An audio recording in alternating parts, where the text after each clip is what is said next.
Welcome to the Boomer Briefing Podcast, where we help you solve a critical business issue in 20 minutes or less. I'm your host, Jon Hubbard, shareholder and consultant here at Boomer Consulting. And with me today is Marc Staut. Hi, Marc. Thanks for being here today. Thank you very much, John. Happy to be here.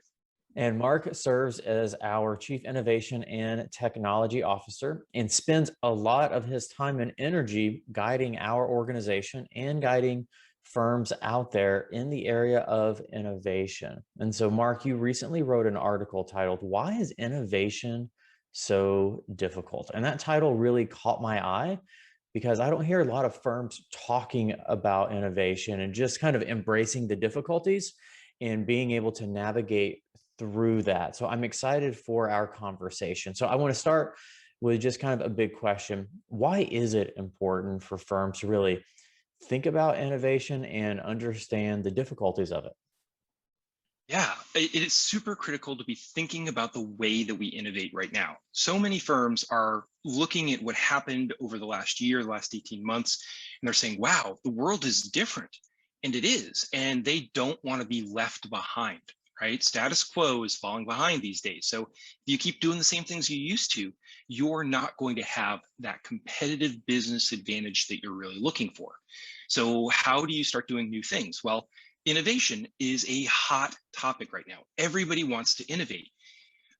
But the problem with innovation is it's not really a one-time deal. It's not, hey, let's get into a room and everybody write down your best idea on the whiteboard. We're going to pick one of them, and that's going to be our disruptive billion-dollar innovation that is going to propel us to 10 times the size that we were before. All of those things are doable, except for the part where you don't have a process to actually make it happen. So the thing that I would tell firms is you have to stop thinking of innovation as an activity or a one-time thing and start thinking of it as a process. It's something that you build. It's something that you lay out a foundation for. You have your own strategic plan. You have your own team members. And if you're lucky, you also have a culture of innovation.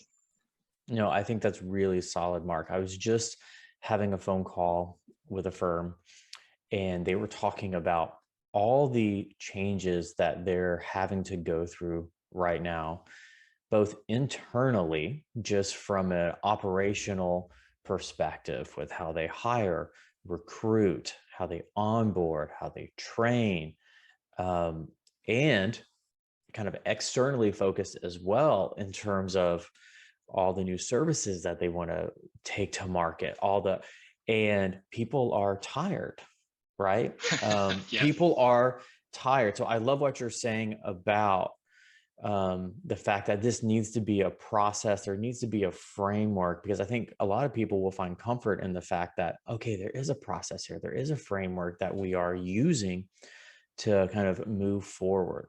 So Marc, from a tips perspective, what tips do you have for firms out there to either maybe create this process or framework, or just some best practices around navigating innovation? Yeah, there's a couple of things that play into it, John. And the first is really having that vision. What is it that you're aiming towards, right? So you have to be adept at saying, hey, what does our bigger future look like here? What do we do if we are 10 times the size or 5 times the size, whatever your target is? And then you have to start thinking about, okay, well, how do we open up the communication? How do we get ideas from every single level? It's not just, the executive committee or a couple of partners going out to dinner and coming up with ideas. There are amazing opportunities at every single level in the firm. How do you inspire ideation inside your firm? And then once you have captured those ideas, you've got to have some way of prioritizing them and understanding, hey, which ones are our best options? This is where we start talking about things like failing fast and failing forward and learning from your mistakes, because there's also a contingent, a part of it is based on risk. And you need to be able to say, hey, some of these ideas may work and some may not work. And we need to be okay that we're going to have to take a couple of swings to see what's going to work and what's not going to work. So innovation is really an investment that the firm has to make. And it's not something you should be thinking about paying off in 6 months or a year even. it's a longer term process that you really have to put in. Now, that doesn't mean that you can't see some great gains when you start to optimize your processes and innovate the way that you're doing things to gain different efficiencies or be more effective. That type of innovation is definitely applicable too. But for those moonshots, those new service lines, those new really exciting creative opportunities, those usually take a little bit more time and investment to pay off. No, that's really sound advice. So two big things you mentioned there. One is kind of the ideation and including a larger team to be a part of that, or at least getting ideas from not just maybe the usual suspects. And your example was, the partners at the top, right? And then the second thing you mentioned was having a process around prioritizing that. So I'd like for you to expand on both of those, but let's start with kind of the ideation and how to get more ideas from a larger team. What are your thoughts on that? You know, what a lot of people do is they put up a suggestion box in the kitchen, or they set up a mailbox and say, hey, if you've got an idea, mail it here. And that's okay, but it's not terribly effective, mostly because it usually turns into an open file, an open loop, or a black hole where people send in their ideas and they have no idea what happens. The process isn't transparent to them.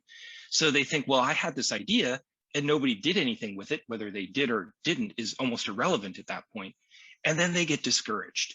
So you want to go ahead and make sure that you're recognizing people when they have these ideas. One of the things that we do here at Boomer Consulting that I absolutely love, whenever someone submits a new idea into the innovation pipeline, it's an automatic $5. $5 just for an idea. Could be a good idea, could be a bad idea. Your idea could be that I want to get $5, and we would still pay you the $5. And of course, when it starts, you always get some funny responses, and everybody says, "Oh, I've had all these ideas," and they pull stuff out. But when you start to take them seriously and you recognize, "Thank you for submitting this. This is where it is in the process. This is what's happening," then people start to get encouraged. And what we've done is we've actually set up different tiers of rewards, so people will get a reward when it gets to a certain point in the innovation process. And then there's even a big prize at the end of the year for the best innovation that came out. So we are inspiring ideation by recognizing people and by communicating with them. Now, I mentioned before that innovation happens at all different levels, and that's what we're really trying to capture there. I do recommend firms, though, also have an innovation action team or committee that they regularly pull people in, and they're looking at what these ideas are. That's where you can go through and you can start to say, hey, let's do a weighted matrix on these types of things. Let's rank these projects so that we're saying which ones are going to have the biggest impact to our firm or our clients, because it could be either one. And then let's prioritize those. And the people who are on that team are from different levels. They're from different service areas. But the one thing that they all have in common is they all have a long runway, 5 to 10 years, where they're expected to be with the firm. So these are people who are thinking long-term because they plan to be with the company that long. Having someone on your innovation team that is looking at retirement in the next 3 to 5 years, they're probably going to have a vastly different perspective of the long-term view of what the opportunities are. And that's not what you really want on your innovation action team. That's great, Mark. And so from an ideation perspective, one word you said that I think is really, really important is transparency. And so I think what we're seeing in this space around innovation is firms are understanding and starting to learn that being transparent as it pertains to the innovation process is almost more important than having the perfect process, or honestly even being that good at it. It's just about being transparent so people know where their ideas are, how to submit, what the process is. And it's okay to say, hey, as an innovation group, it's really challenging to prioritize all of these. Would you, Yeah. are you seeing that, Mark? Yes, absolutely. But there's another aspect to it. And that transparency is super, super important. And they want to know, okay, if it didn't go forward, why? I need to be able to know, right? So actually adding data into the mix and being able to say, this is why this was moving forward. This is why this didn't move forward. We have certain benchmarks we want to hit, or we have different ways of making those decisions. Opening it up so people see, hey, yes, this got a XYZ score on the innovation ranking, tells you that it made it very close but didn't move forward, or it says, oh, wow, this is going to be fast tracked. So actually putting some data and data-driven decision making into what people feel is kind of a gut process is going to get you much, much better results, and it's going to inspire that ideation. So that leads in nicely to kind of the next big point you made and kind of your kind of intro statements about this, and that is the prioritization of the ideas. And you touched on it a little bit, but any specific tips around how to properly prioritize, or how to go about doing that? Yeah, it's really important to sit down and say what's important to the firm, right? So going through and creating a way of ranking the different projects based off of your firm's strategic objectives and your vision. So we ask ourselves, for example, if we were consulting, hey, does this move the needle, get us closer to our strategic objectives? Does this tie into our company vision? Other things you should always be asking, is this going to improve the quality of life for our employees?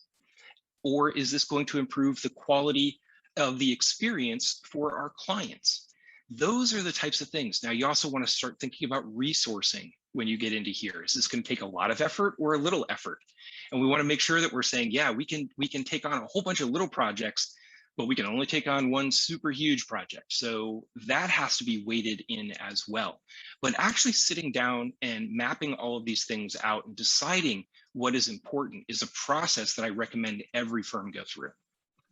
And I love that you anchor it to the firm vision, the strategic plan. And again, it speaks to why it's so important to have a vision and a strategic plan.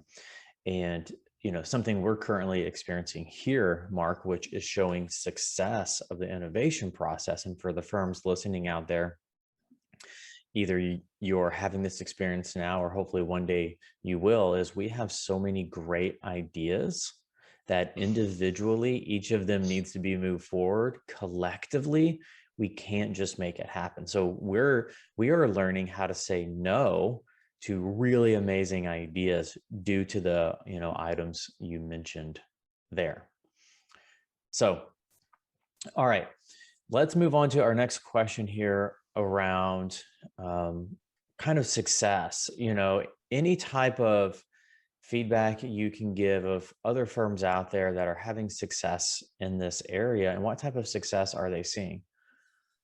Yeah, there's so many different ways. It depends on where you want your innovation focus to be. Is it on making things more efficient, doing things better, things that you already do, but doing them better? That would be more internal. Or is it external?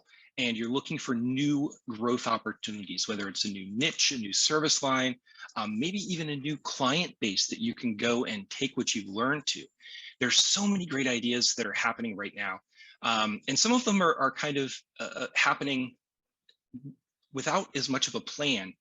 And then the firms are saying, wow, that was amazing. How do we replicate that? One of the things that I see oftentimes is process automation right now, or RPA, robotic process automation.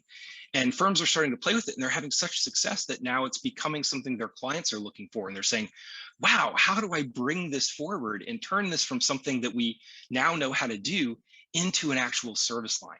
How do I turn this into that opportunity? So there are a number of things that firms are doing. We're definitely seeing an innovation leader become more important to firms. And they're starting to invest in bringing people in to teach them how to innovate. One of the things that I like to do when I go in with a firm is teach them about an innovation action system. That is, it takes them all the way from the visioning, all the way through the different projects, how to do the pilot projects, how to do market research and all of those things.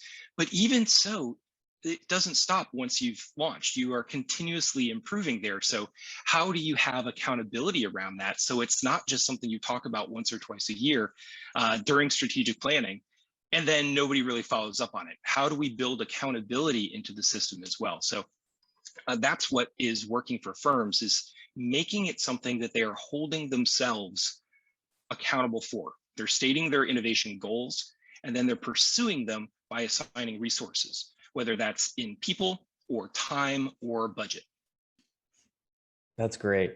And, Marc, something we try and talk about here on this podcast is what's going on outside the accounting profession related to this topic. Now, as you know, I'm a growth guy. I love growth. I love focusing on growth. I'm always, kind of pointed that direction. And I can't help but connect the dots between firms kind of developing the muscle here to innovate well and to continue to stay important to their clients and experience growth. So with that setup, what are you seeing happening outside the accounting profession related to this? Innovation is such a huge topic. Again, it's not just the accounting profession that was impacted by the new distributed workforce and people not being in their offices and looking for new ways to collaborate, and your clients not just being able to come in and talk to you and meet with you regularly. All of these different opportunities have really made people rethink their business models. So innovation is a hot topic in every industry right now. One of the things, though, that I think is, you're starting to see is the conversation isn't just focused around innovation. Jon, you mentioned growth, and that's an important part of it. But there's another aspect that I think the really savvy firms, especially some of the technology firms that are out there, are looking into is transformation. And so they're carving up some of their innovation investment for growth, where they're, hey, let's do the things we do better, or let's add on another service line or whatever. But then they're looking for those moonshots. They're looking to be the Uber of, or the Netflix of something.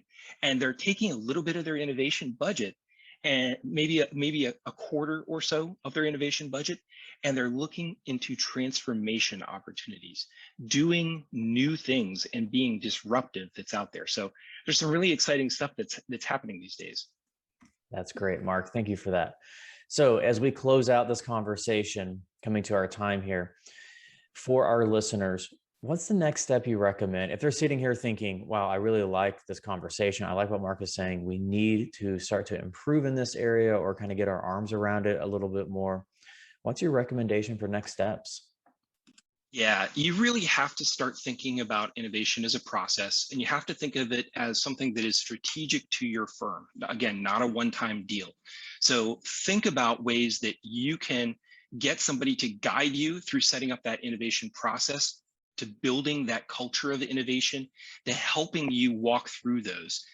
There are a number of people that are out there. That's one of the things I'm finding the most fun doing right now, is working with firms on their innovation and really helping them think about that vision for the future. So give us a call, and we'd love to talk to you a little bit more about what we're seeing in the profession and what some of the opportunities are.